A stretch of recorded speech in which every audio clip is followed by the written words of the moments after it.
পরিয়ে বরণ করে নেওয়ার জন্য আমাদের মহিলা মোর্চার মণ্ডল কমিটির সভানেত্রী শ্রদ্ধেয়া বর্ণা দাস মহোদয়া এবং কণিকা ত্রিপুরাকে আমি সকলকে অনুরোধ করব দাঁড়িয়ে আমাদের আজকের এই কার্যক্রমে সহযোগিতা করার জন্য। ইতিমধ্যে প্রদীপ প্রজ্বলন করেন আজকের এই শুভ সূচনা করেন জনপ্রিয় মুখ্যমন্ত্রী শ্রদ্ধেয় বিপ্লব কুমার দেবজি এবং শহীদ চন্দ্রমোহন ত্রিপুরার প্রতিকৃতি পুষ্পার্ঘ্য অর্পণ করে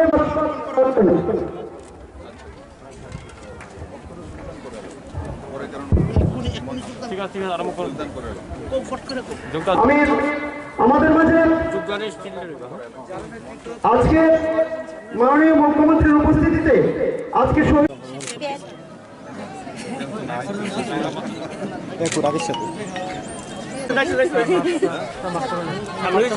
ভারতীয় জনতা পার্টিকে জানাই স্বাগতম, ভারতীয় জনতা পার্টিকে জানাই স্বাগতম, স্বাগতম। বন্দে মাতরম, বন্দে মাতরম।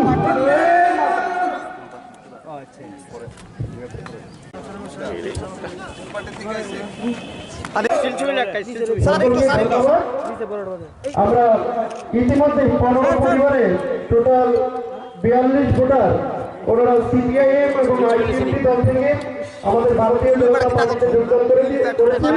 ওনাদের হাতে আমাদের রাজ্যের জনপ্রিয় মুখ্যমন্ত্রী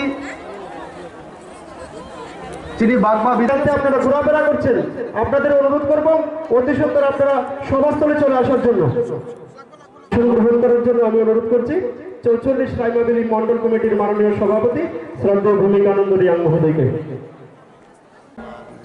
হলো জনজাতি দফানসই সিনেমুং রুকা নারই রকন জনজাতি রকনি রিসা ইয়া ফারই হত্তর ও সিনেমুং রুকা 34,000 ব্রু জনজাতি রকনি 23 বিশিনী সুংজা পায়ু রজোখা ত্রিপ্রাক্ষিক চুক্তি খাওয়ি বর্গন হস্তেও তাংনিনি রুই 600 কোটিनी पैकेज शकुलाइखा केंद्र सरकार कुताल हफांग फायमानी अलो जनजाति बिसिंग पद्मश्री बरंग रुजोखा मुचंग बेनीचंद्र जमतिया ते ठांगा डालन नौ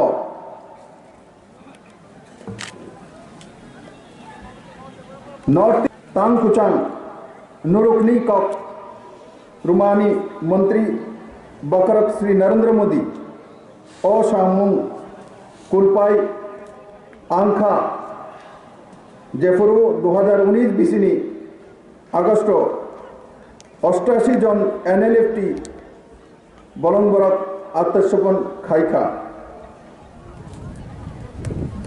রয়েছেন। তাদেরকে সরকারিভাবে কি বলা হতো? উপজাতি।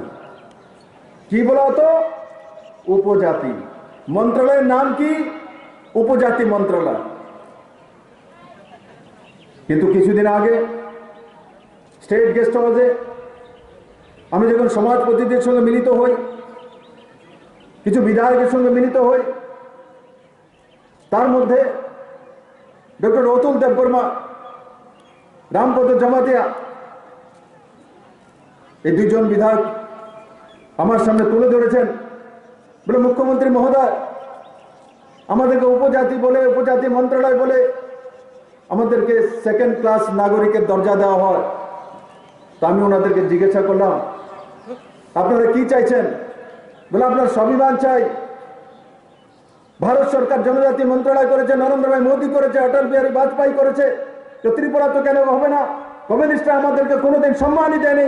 আমাদের উপজাতি বলে বি ক্যাটাগরি নাগরিক বলে পরিচিতি দিত। আমরা জনজাতি মন্ত্রণালয় চাই।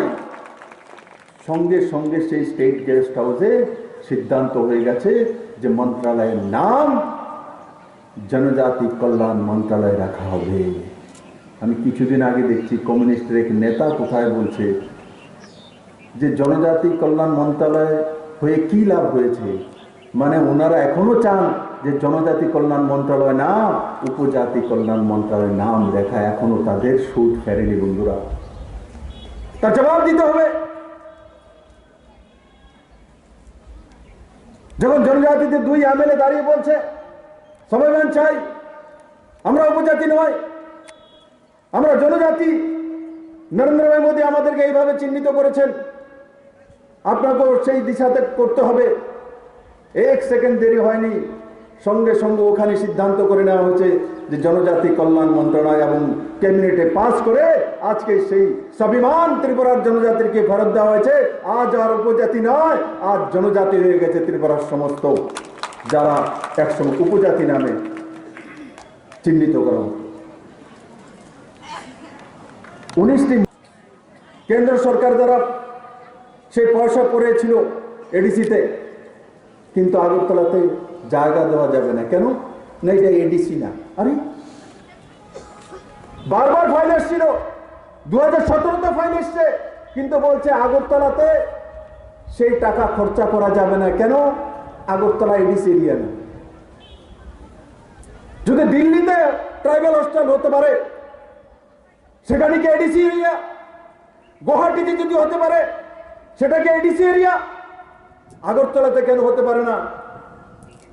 এই সরকার সিদ্ধান্ত করেছে আগরতলাতেই সেই হোস্টেল হবে। 10 কোটি টাকা খরচা করে আগরতলাতে থাকার জন্য জনজাতিদের হোস্টেলের ব্যবস্থা এই নতুন সরকার করেছে বন্ধুরা। আমরা পারলাম, তারা পারলো না কেন? কেন্দ্র সরকার টাকাও দিয়ে দিয়েছে। না করার কারণ কি? না করার কারণ একটাই, জনজাতিদের থাকার ব্যবস্থা আগরতলাতে করব না। আগরতলাতে যদি আসে বেশি বেশি থাকে তো এরা চালাক হয়ে যাবে, এরা সবকিছু বুঝে যাবে, আর বেবকুফ বানাতে পারবো না। কাস্তুয়াতে নিয়ে তাদেরকে লাইনে লাগাতে পারবো না, মন্ডাগার কাজে দিয়ে নারী সমিতি করাতে পারবো না।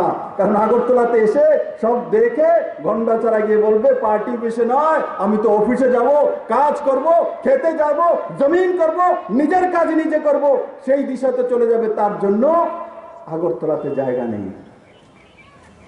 আজকে কিভাবে হয়ে গেল? মহারাজা বীর বিক্রম কিশোর মানিক্যের নামে এয়ারপোর্ট কেন হচ্ছিল না? মহারাজই তো তৈরি করেছে। আধুনিক রূপকার, ত্রিপুরার রূপকার তো মহারাজা বীর বিক্রম কিশোর মানিক্য, রাষ্ট্রবাদী পুরুষ, কিন্তু ওনার নামে কেন হচ্ছে না? পুরনো সরকার বলছে নিয়ম কানুন চেঞ্জ হয়ে গেছে, কোনো ব্যক্তির নামে করা যায় না। আর কেন্দ্র সরকার আমাদের কাছ থেকে সেই ক্ষমতা নিয়ে নিয়েছে, আমরা বিধানসভা তো করতে পারি না, ব্যক্তির নামে হয় না, প্রপোজালও দিতে পারি না, সংবিধানে বলে নেই। এই তো শুনেছি ত্রিপুরার মানুষ। কিন্তু এই নতুন সরকার আসার পর মাননীয় প্রধানমন্ত্রীজিকে আমি ধন্যবাদ জানাই যে ব্যক্তির নামে আর এয়ারপোর্ট করা যাবে না, একটা বিতর্ক হওয়ার পর সিদ্ধান্ত করেছিল কেন্দ্র সরকার। কিন্তু যখন আমরা ক্যাবিনেট থেকে পাস করে কেন্দ্র সরকারের কাছে পাঠিয়েছি, স্পেশাল ক্যাবিনেটে নিয়ে নরেন্দ্র ভাই মোদী, দেশের প্রিয় প্রধানমন্ত্রী জনজাতি হোতা, উনি স্পেশাল ক্যাবিনেটে নিয়ে যেখানে ছিল যে ব্যক্তির নামে আর কোনো এয়ারপোর্ট হবে না, সেই জায়গাকে চেঞ্জ করে ত্রিপুরাতে মহারাজা বীর বিক্রম কিশোর মানিক্যের নামে আগরতলা এয়ারপোর্টের নাম এমবিবি এয়ারপোর্ট করে দিয়েছে। তার নাম ভারতীয় জনতা পার্টি সরকার।